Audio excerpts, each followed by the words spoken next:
Hey guys, welcome back to my channel, and today is going to be another Scientology from a Scientologist perspective video.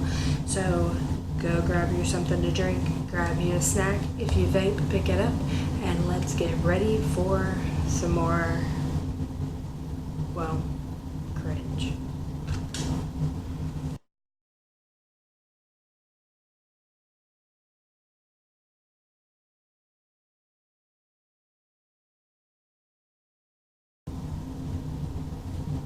Okay guys, so the first article I want to cover today is from the Underground Bunker, and it's called Jokes Aside, as Scientology Clear, Joy Villa managed to safe point the White House.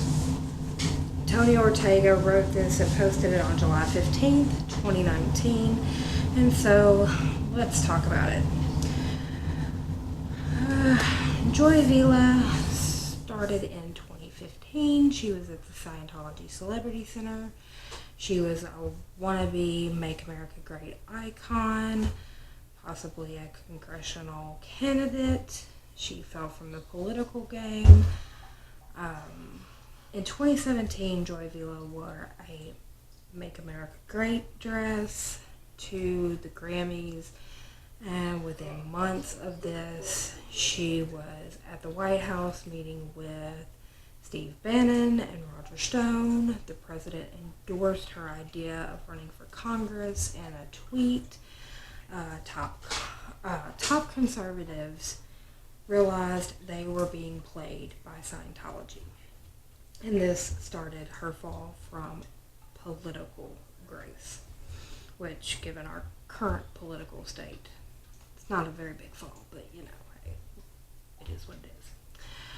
So the campaign fell apart at the end of 2017. Joy seems to have squandered lots of opportunities due to her Scientology loyalties. So let's talk about those.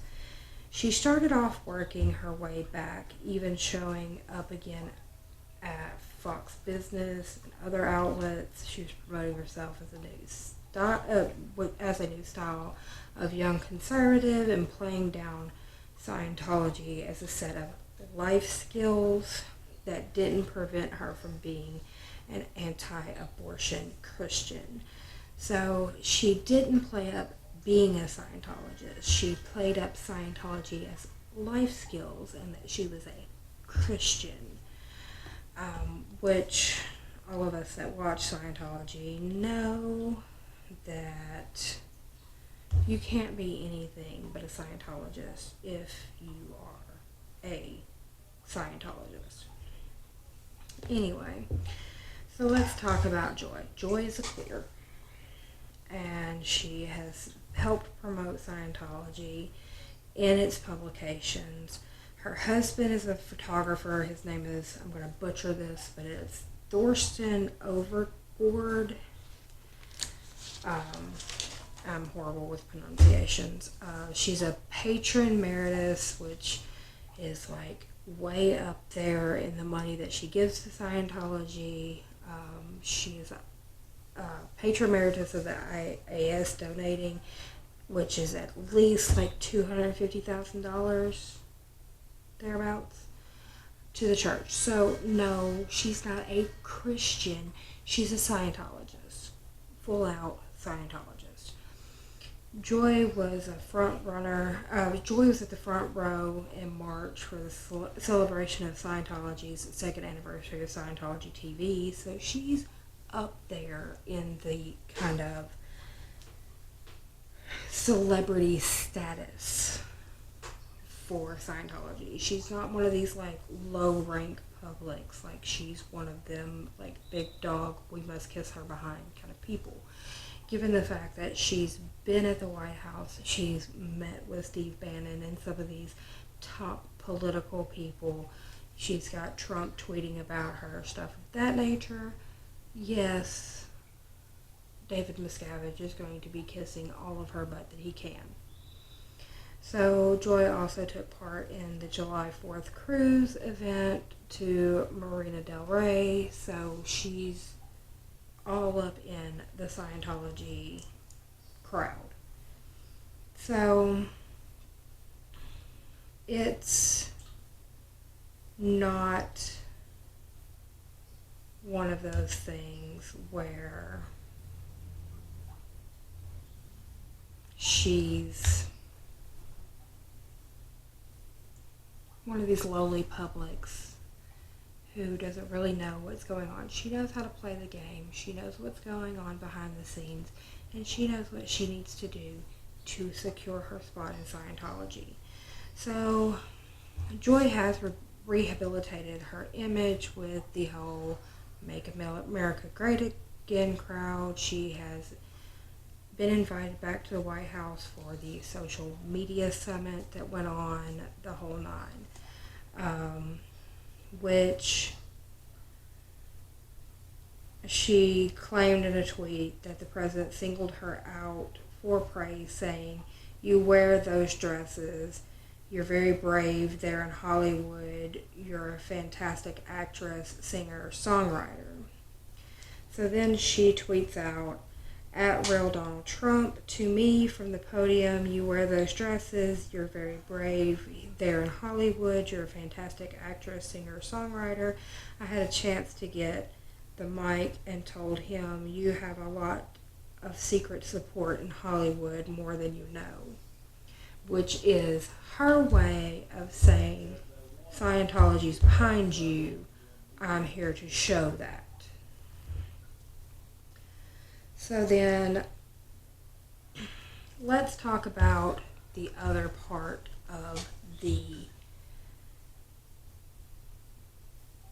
title, talking about safe pointing. So in Scientology, there's a concept known as safe pointing. So it's L. Ron Hubbard policy that says Scientology should reach out to politicians and other opinion leaders, police, for example, other such members of society, and generate enough goodwill so that if the idea of investigating Scientology ever comes up, the friendship would tend to deflect it.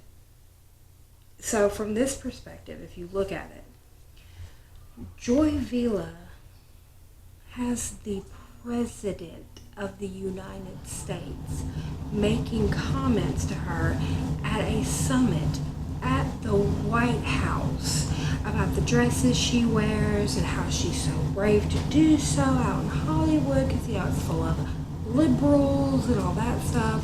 And then she gets a chance to speak at this event, and it's like, you have more support in Hollywood than you know, which is her way of saying, Scientology, we're behind you. So she's making sure that the President of the United States knows that Scientology is backing him at every turn, so that if the IRS or if, the FBI or if any other high-ranking legal investigation gets started on Scientology, they've got the president there. So, is she trying to safe point the White House at Scientology? Most certainly. Yes, very definitely. She is making sure she is forging friendships with the right people at the White House, the right people in Congress, the right people in the Senate, the right people in D.C., to keep Scientology's butt in the clear. And given the fact that Scientology is having so many legal problems right now, she could not come at a better time.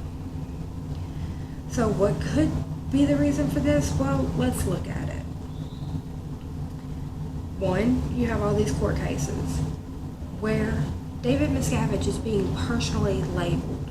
You have Valerie Haney, you have the whole rape case going on, you have the Garcia's appeal coming up, you have all of these cases piling up on top of Scientology.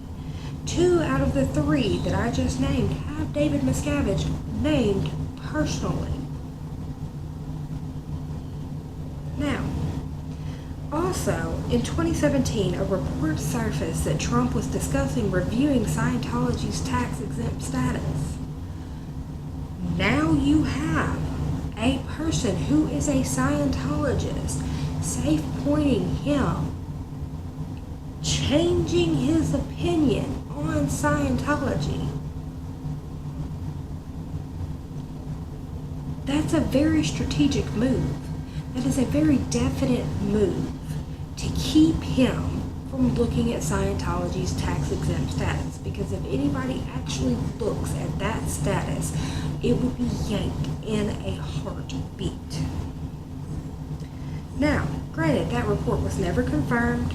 Nothing has been done to it. Nothing has been done with it at this point. And I guarantee you nothing will ever be done with it under Trump from now on. For the fact, Joy Vila has definitely formed that friendship. She has definitely safe pointed him to the point that no, Scientology's not back. We're good people. We're backing you. We're here for you. Anything you want, we've got you. So now we're going to go down here, and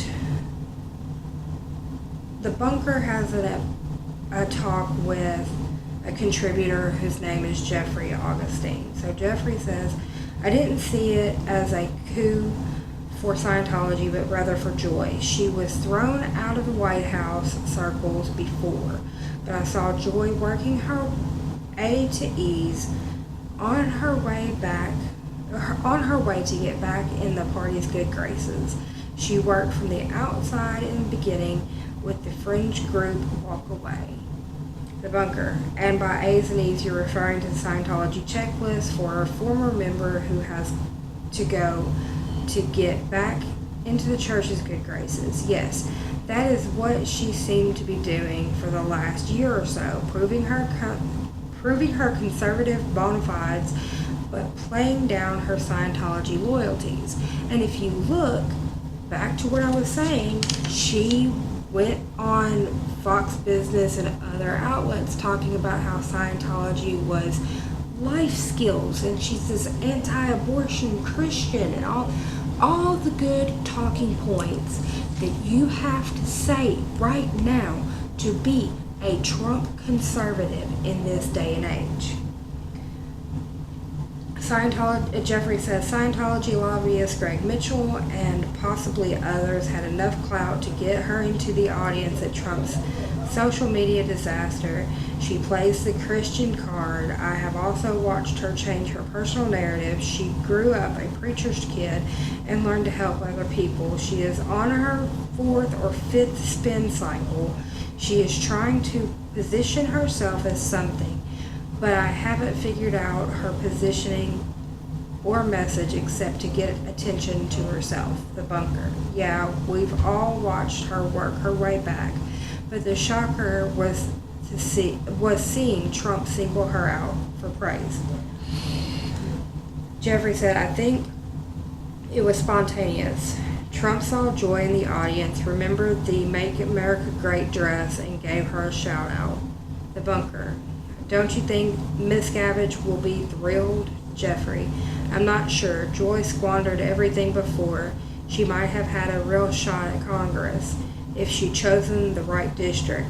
The Make America Great dress gave Joy huge momentum, but she blew it. Also, Joy distances herself from Scientology in GOP circles because she has to. Given L. Ron Hubbard's teachings on Jesus, Joy's handlers let the dust settle and worked her up the ladder by steps via the anti-abortion flag of the party. She must have someone doing her strategy. She has toned down her self-promotion.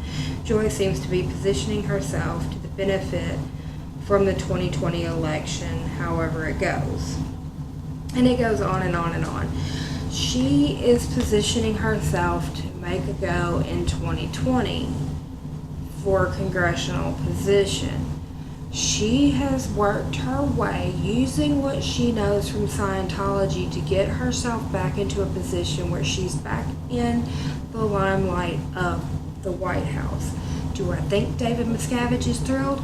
Yes, I think David Miscavige is thrilled. She's back where she needs to be. She's doing what she's supposed to be doing, and she's safe pointing the White House back into Scientology, where they want it to be. Keeping Trump from looking into their tax-exempt status, keeping all investigations off of them, and moving on. Now, where I think it's not going to work, is right now in this climate. She's not fully back in yet. There are too many cases piling up, and somebody in a different position is going to get on it. And Trump right now has enough of his own problems, so I don't think it's going to work out for him too well. Or that could just be me hoping. Anyway, let's get off of that one. And I think we're going to move over to a little bit different of a topic. So let me open up this one. We're going to another Underground Bunker article. This one's titled Scientology's Obsession with Kids and Sex. This is Nick Lester, has the receipts. Tony Ortega wrote this one as well, and it was posted on August 23rd of 2019.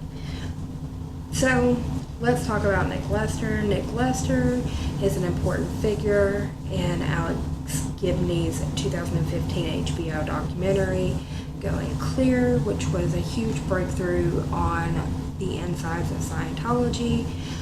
Lister did not appear in the film, but his mother, Sarah, tells the story of how Nick was a model Scientologist until he came under fire. Nick drifted from the church. He became friends with Mike Rinder, which caused him to be labeled as an SP. Sarah wanted to stick with her son, which meant she lost contact with her daughter, and everything kind of went sideways. There's a lot to that, but pretty much that's how things go. Now, here's the thing.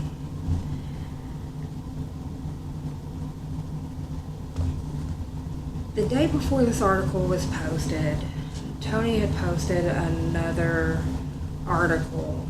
Now Tony has been in contact with Nick before, but he said it had been a while since he had talked to Nick. He said that was until August the 22nd, which was the day before this article was posted.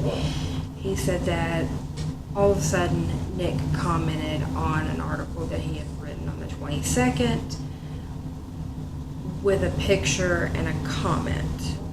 So I'm going to insert the picture and then we're going to read the comment. So inserting picture here.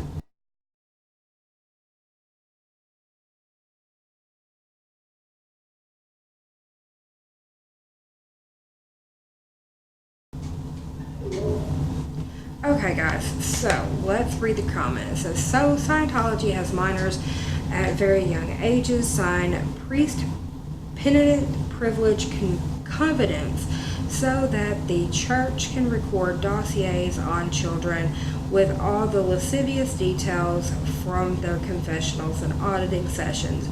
Literally hundreds of adults have access to these folders, and within the pages of confessionals and auditing records there are dozens of signatures from adults who pore over the material. There are multiple sets of these folders, and they've all got barcodes connected to them for tracking.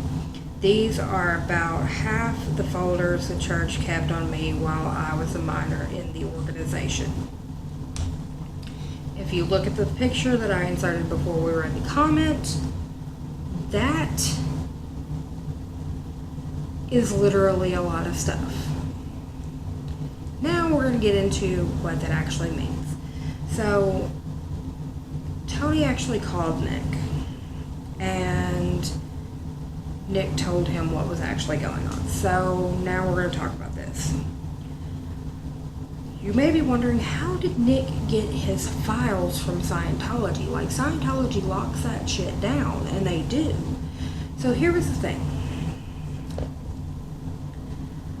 His mother and stepfather were trying to get Nick's SP status reversed. His stepfather offered to audit Nick himself, and the church agreed, so they sent the files over to the family. Now at this time, it was pretty obvious Nick was not going to go back to the family. Go back to the church. But this was at the time where Nick's mother and stepfather were having to make some decisions of their own. So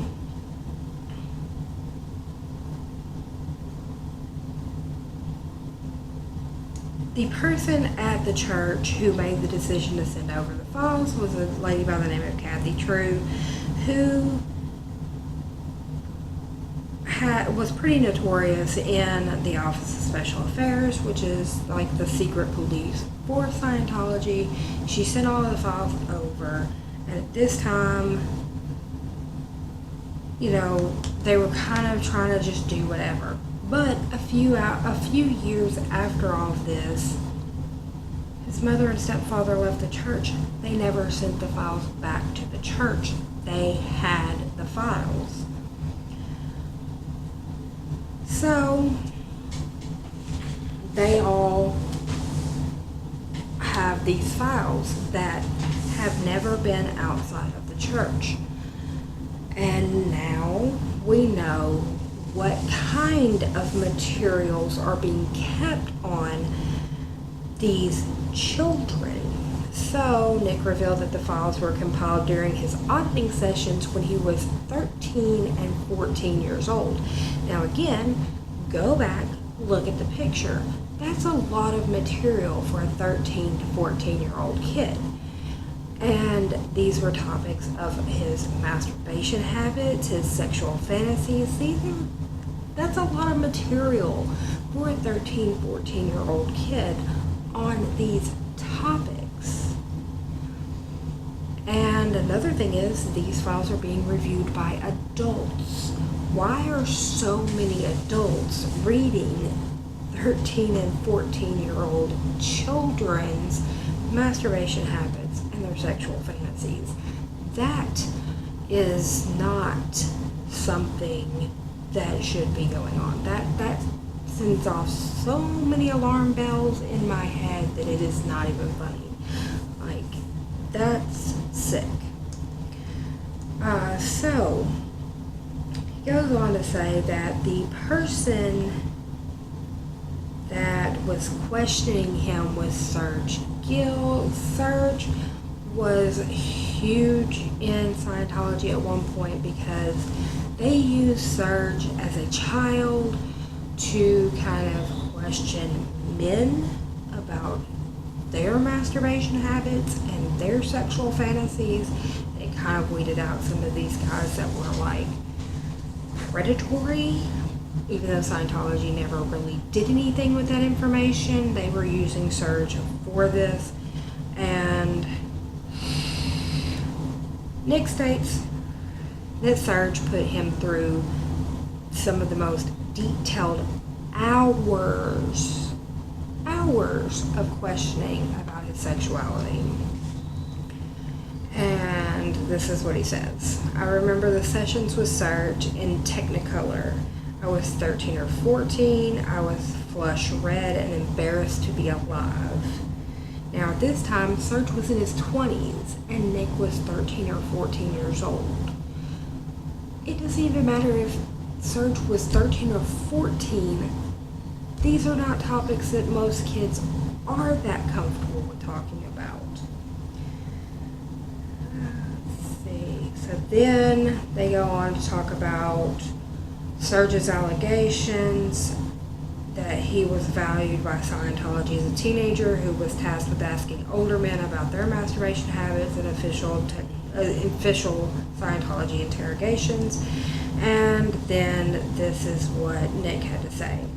I want to emphasize that I never held nor now hold an ounce of ill will towards Serge for that session. He's a genuinely good man who was who has always sought to speak the truth and protect those he loves.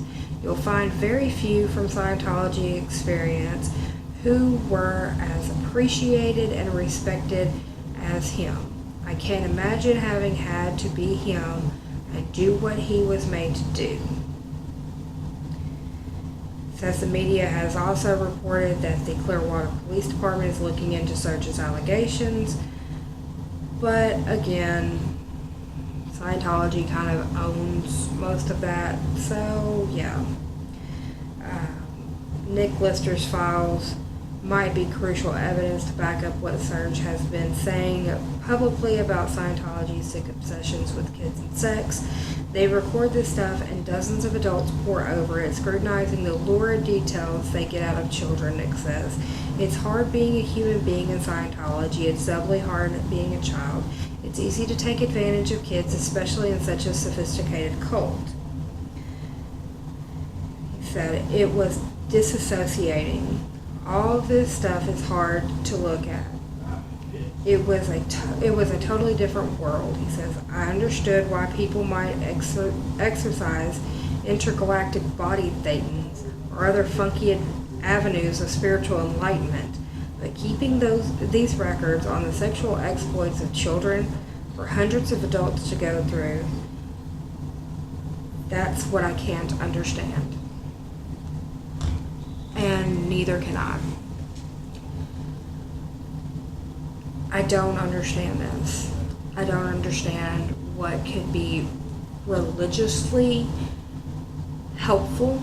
I can't understand what could be psychologically, emotionally, mentally, anything helpful about this. You have, let me just go back to this picture. You have 1, 2, 3, 4, 5, at least 5 files, most of them 2 to 3 inches thick on this kid